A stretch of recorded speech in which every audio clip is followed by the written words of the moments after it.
Welcome to this episode of our program Arab Affairs. As usually, we will be discussing one of the Arab affairs. Today we'll be discussing the situation in Iraq. Iraq, particularly this recent time, since Iraq has been already pushing with its offensives in order to reclaim Mosul, this part, or this strong part, Daesh terrorist group has been putting its hands on, and it will be really decisive area for this terrorist group. Of course, Iraq or Iraqi army is being supported by the American-led air strikes, who are trying to take the air or control the air side, while the Iraqi army go on with its offensives. If we may ask about the situation in Iraq, is Daesh the only problem for Iraq if it was able really to restore or to win this battle? Would Daesh be the only problem for Iraq? Is the situation in Iraq stable? Is the political scene still stable? The situation on the borders, how will Iraq restore its stability? What about the Turkish interference? What about the international community? What about the American policy in Iraq, particularly after the U.S. New president-elect would take office? All this and more would be discussing in our show later on. Before we start or proceed with our discussion, first, let's have a quick look on the Arab news that took place during this week, and we'll come back for discussion. Prime Minister Sharif Ismail met with the CEO and Executive Director of Dubai Port, Sultan Ahmed bin Salim, and discussed pumping new investments in Egypt. The meeting was attended by Ahmed Darwish, head of the economic zone of the Suez Canal, and the UAE ambassador to Cairo. Spokesman said that the Prime Minister reviewed with Sultan a number of petrochemical projects in Al Ain Sukhna area, which will witness a number of other activities being carried out, including a logistic hub. The executive director praised Egypt's support for the group's plans to develop the port, which will help in widening services and activities presented through the area. Syrian aircraft and artillery pounded rebel-held areas of Aleppo early on Friday as Damascus and its ally Moscow intensified a renewed offensive against the rebels. It was the fourth straight day of bombing since Russia declared an end to a month-long humanitarian pause on Tuesday.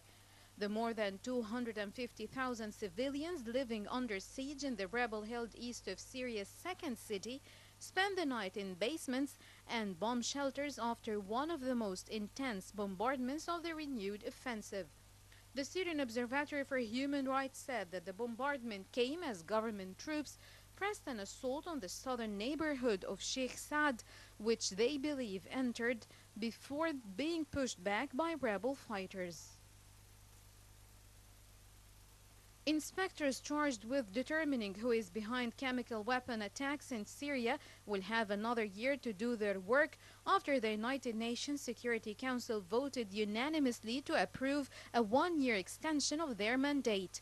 Investigators from the Joint Investigative Mechanism have determined that the Syrian government was behind at least 3 attacks involving chlorine gas, and the Islamic State group was responsible for at least 1 involving mustard gas. American Ambassador to the UN, Samantha Power, welcomed the vote and thanked Russia for its work on the resolution. The armed forces led by Marshal Khalifa Haftar announced a great victory against terrorists in Libya's second city of Benghazi.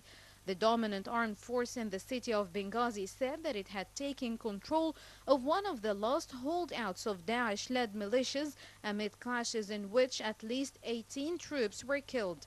A Libyan military spokesman said that the forces of the Libyan National Army had liberated Gorwasha and the forces found 15 bodies belonging to the terrorist group. At least 18 army soldiers were killed and 54 others wounded in the fighting. Human Rights Watch accused Yemeni rebels of detaining, torturing, and disappearing opponents since they overran the capital in September of 2014.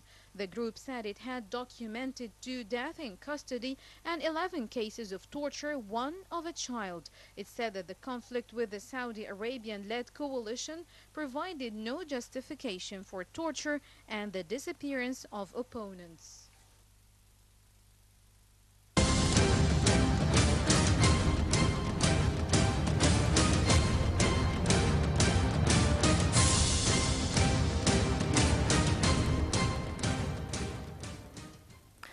Right, welcome back. And of course, in and around Mosul, the American and Allied warplanes have destroyed nearly 3 dozens of car bombs in 3 weeks since the offensive began. Bombs that could have been used against advancing Iraqi forces or been driven south to Baghdad. They have also wiped out about a dozen of car bomb factories around Mosul and other northern Iraqi towns. Let's see the developments in Iraq on the ground in this report, and we'll come back for discussion. Iraqi troops advanced cautiously into eastern districts of al-Mosul, facing stiff resistance from Daesh militants a day after they paused their assault due to poor visibility.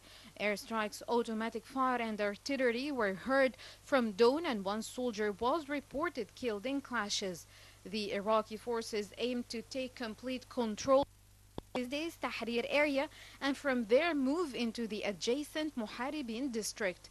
Iraqi forces launched the long-awaited operation to retake Mosul a month ago, but have only advanced into a few eastern districts.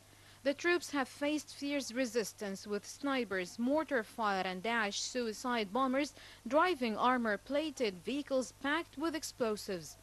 On Thursday, cloudy skies over Iraq's second-largest city obscured the visibility of the drones and warplanes in which the troops rely, hindering their advance. Instead, special forces secured areas they had seized, set up checkpoints, and swept for explosives. The pause also allowed the residents running out of food in areas liberated from Daesh to get some supplies. Mosul is the last major holdout for the militants in Iraq. Driving them out would deal a severe blow to the Daesh self-styled caliphate stretching into Syria. Daesh also claimed responsibility for an attack the previous night in which a suicide car bomber struck a wedding near the western city of Fallujah, killing at least 10 people and wounding 32. The wedding was full of government-allied tribal fighters who are also part of a campaign to rid the country of Daesh. Twin suicide bombers targeted the city's security checkpoints, killing at least 6 people. Be the first to know.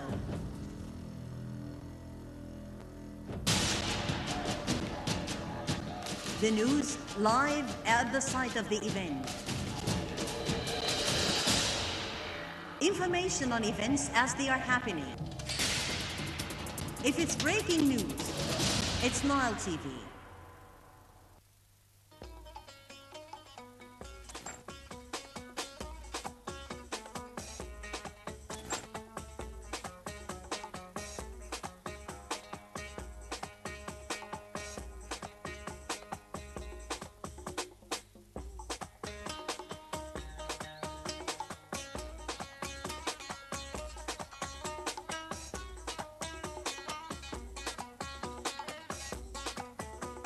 For ads on Nile TV, Egyptian Radio and Television Union, the economic sector, info@nileinternational.net, or call us on the following numbers.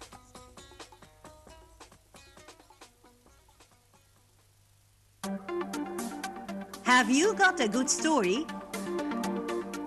Get in touch with Nile TV. Send us your videos, pictures, and stories. Email us on our website. Contact us on Facebook. Follow us on Twitter. And also Google+. Be part of making the news. Only on Nile TV International. Our dear viewers, you can watch Nile TV International on the following frequencies. On the American satellite Galaxy 19, an orbital orientation of 97 degrees to the west and a frequency of 12.028 gigahertz. You can also watch Nile TV in the Middle East and the Arab world on the Egyptian satellite Nilesat 201 with an orbital orientation of 7 degrees to the west and a frequency of 11.766 gigahertz. You can watch Nile TV International in the international satellite Intelsat 905 with the orbital orientation of 24.5 degrees to the west and a frequency of 3.688 gigahertz. You can watch Egyptian satellite Nilesat 102 with an orbital orientation of 7 degrees to the west and a frequency of 12.054 gigahertz.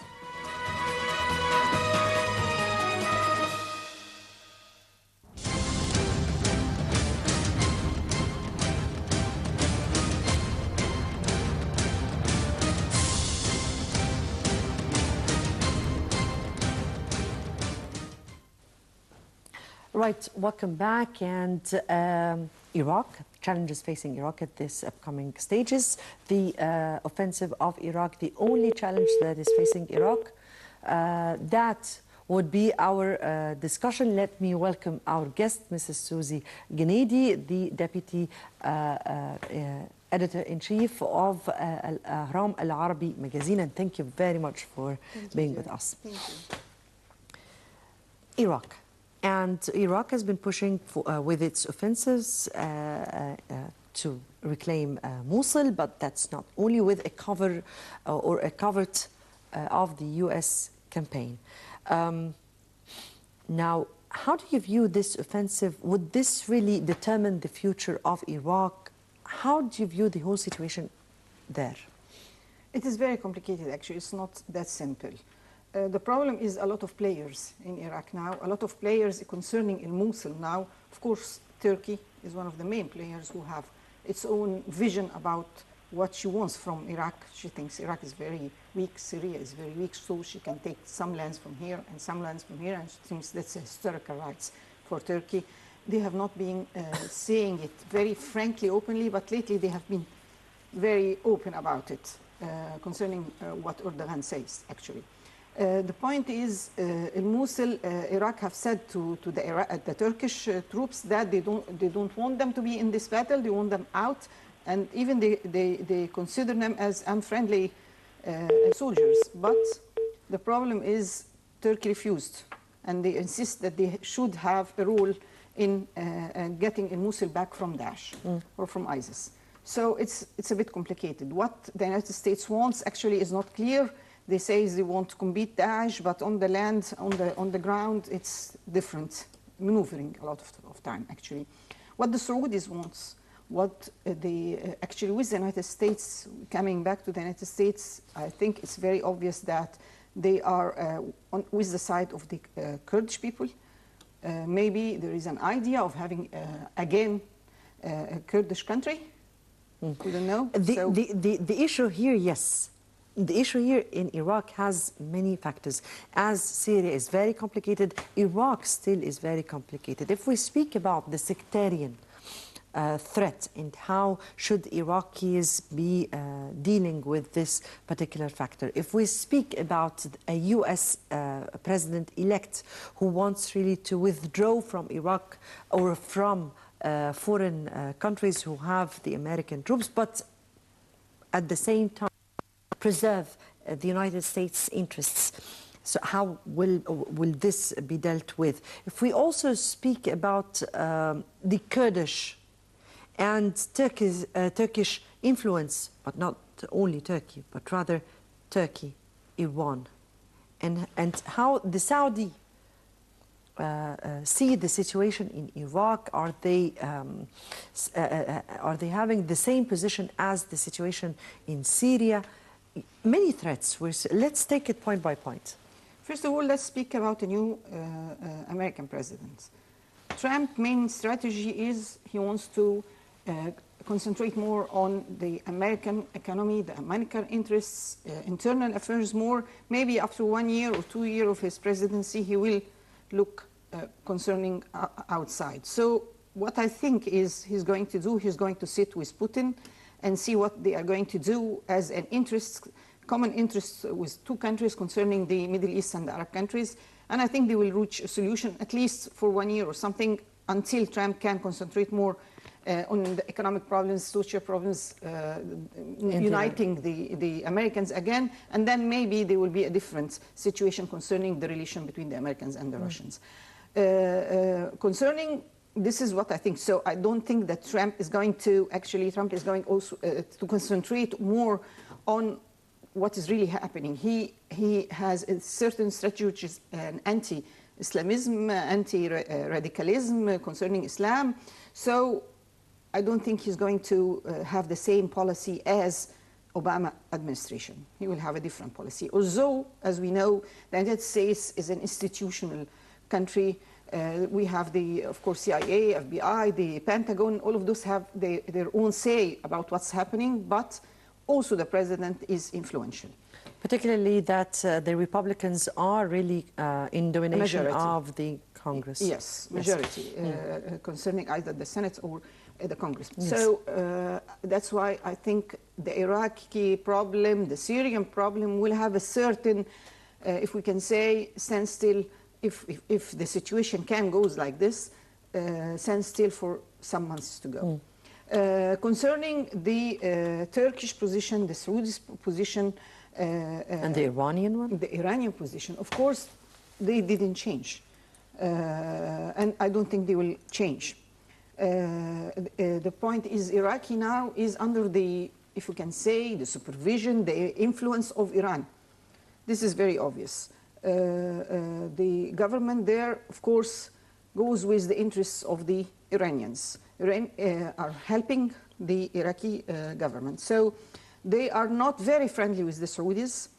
The Saudis have problems with Shias in Iran and Iran influence in all of the Arab countries, especially in Yemen, in Lebanon, in Syria. They are, if we can say, afraid of this. So they want to compete the Shias' influential increasing of influence actually in the Arab countries. So that's why they are trying to use certain elements sometimes. ISIS here is Sunnis, of course, jihadists, terrorists, radicalism, well, a lot of things. I would really like to not to speak about their sect, because I really don't believe that they belong to any Islamic sects. Yeah, but if you can say, I said terrorists. So I said terrorists or radicalism, as you have different views of them actually in the Arab world, but at the end, most of them are terrorists. So they are trying to reach certain Islamic imaras and all of this from the past, and they are using a very, very negative and bad ways to do it. Violence, killing people, using Islam all the time. So this is not the right picture or stereotype you want to give about Islam in this stage of life on our planet. Yes. So anyway, but we can't at this point say that there is no help coming from certain countries in the region to ISIS. When ISIS started and until now. Maybe it decreased a bit, but ISIS didn't just erupt as ISIS definitely. with no help from certain countries in the Middle East. Of course, maybe other countries outside. So this is the problem now. The third problem, which you mentioned actually, and I also mentioned in the first talk about the Kurdish problem, they actually hope to have their own land, their own country. They think they had their own country before, and they have the right now to have their own country. They are using the problems and the division and all of these wars and what's called Arab Spring in certain countries like Syria, like Iraq, like Lebanon, maybe like certain places in Turkey also, to have their own country. Here you have Turkey and Iran against this. Here, united Turkey and Iran. And that's why, with this interest, Turkey and Iran have a good relation now.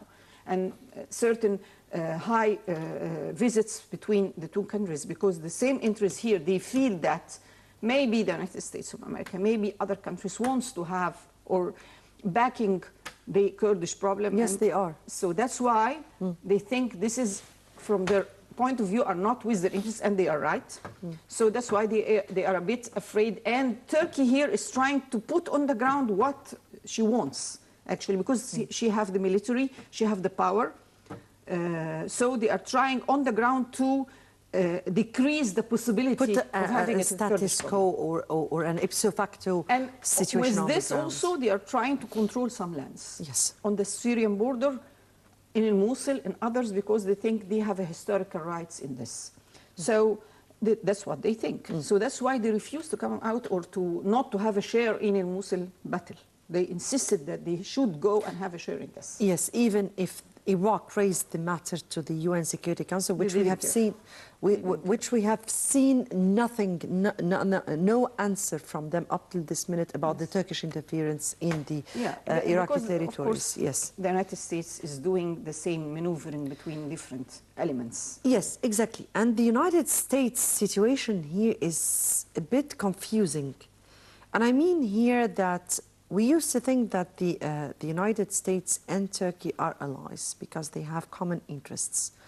But then when it came to the Kurdish issue, the United States started supporting the Kurdish forces, even against the domination or the trial to dominate the area by the Turkish side. So are we seeing, and particularly now that Trump is there, are we going to see a kind of new policy towards the situation in Iraq, a confrontation between the interests of the United States and Turkey and Iran? What? How do you read the situation? I don't think the American position is not clear. No, it is clear. Let's go back to Bush administration. After 9/11, what he have said? He said that Turkey is the model, that we want all of the Arab countries to be like this, or maybe most of the Islamic countries to be like the Turkish model. We are going to give a model, which is, as they can say, moderate Islamic, being ruling a country like Turkey, as Erdogan and his party. And they helped Turkey actually economically wise all the time, military wise all the time, politically wise all the time, so that the Erdogan model can flourish, so that can be a model to all of, with Muslim Brotherhood and all of this point, to be a model to all of this country. They thought so, and they know that this will cause problems, actually, problems between Sunni and Shia. They know that this will cause problems inside the countries themselves. Anyway, this was the main stream that they wanted to pass. Now, Erdogan have done his role, and it's over. The model have failed, and Egypt actually had a very big portion of making this model fail. So the model is out of history now. There is no success of the model of Erdogan, moderate Islamism, as they say, to rule. Of course, we're definitely seeing his moderate Islamism way in dealing with matters, particularly those days. So they tried to get rid of him with the coup. And he actually very openly pointed to the United States that they were behind this coup d'etat, or the problems that happened with the military and this attempt to overthrow his regime. So now Erdogan is a paper that they want to get rid of it, actually, the Americans. This is different than the problem of the Kurdish, because the Americans all the time, from the invasion of Iraq to Kuwait, and after that, and especially after the invasion of the Americans to the Iraq, they want a Kurdish country. They want these countries to be divided and have another Kurdish country to be a problem in this, and problems all the time in the region. Okay, we do remember during the U.S. invasion to Iraq that the Kurdistan or the Kurdish people were of great help to the Americans and opened to them the north area, and hence I guess the issue was a semi-autonomous area with Armenia, I guess Kirkuk, yes, part of their lands. Until now they are helping, and until now they have actually on the ground in Iraq their own territory. Then any Iraqi who wants to enter this territory, who is not Kurdish, who wants to enter, he has to take like a visa, you know, something like that to enter, like an insurance or a security paper, so any Iraqi, not foreigner, to enter to this region that the Kurdish are controlling in Iraq, Kurdistan. So on the ground, they have their own piece of land from Iraqis, and they want another piece from the Syrians, and if they can take another piece from the Turkish, and that's it. And that's why Turkey and Iran are against this, if you can say, strategic American hope or aim in the region, in this region, actually.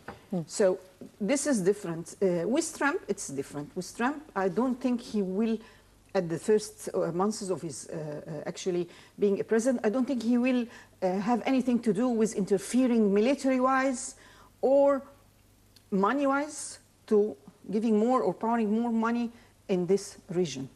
Because but he said he would preserve the interests of the United States, and still the interests of the United States is oil. How would he